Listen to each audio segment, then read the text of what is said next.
Tem diferentes meios de comunicação rond mundo que tá trabalha duro e tá purba para tudo lo que não tá publicar, tá preciso e atualizar. Sin embargo, tem uma grande quantidade de informação que tá sale e tá queda mandar via, por exemplo, WhatsApp, que não tá quadra com a verdade. A informação aqui por ser plasmada rapidamente. Se um mensagem queda distribuído em um grupo de WhatsApp de 20 gente, cada um de nós está repartido com 20 outros gente mais. E 20 gente nós aqui está por repartir com 20 outros gente mais e assim nos pode multiplicar com, por exemplo, 5.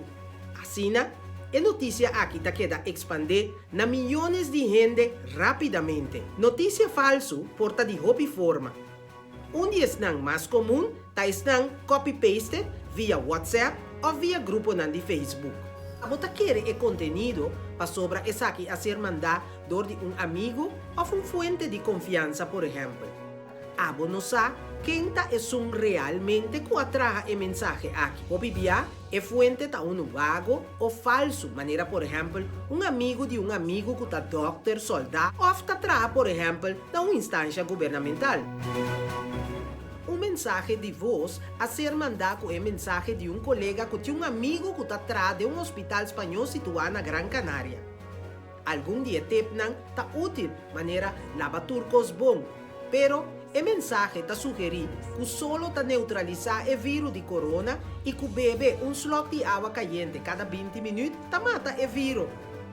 Não tem nenhuma prova científica que nenhum de duas ponências aqui está real. Se você não pode identificar a fonte fácil ou você não mira a mensagem aqui nenhum caminho, não siga mandar. Está assim mais malo que bom. Portrait e imagem de vídeo também por ser sacado fora de contexto e porta roupa enganoso.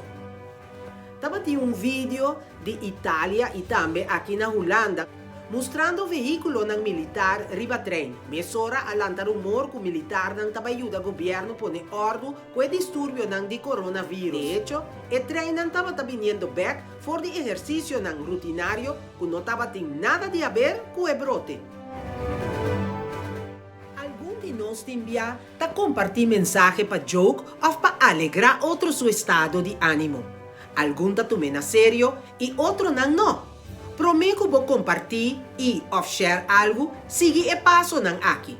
Vou mira e informe de outro mídia, esta de uma fonte confiável, a imagem ou portrait a ser sacado fora de contexto, se você não está seguro de essa aqui, é porta fake.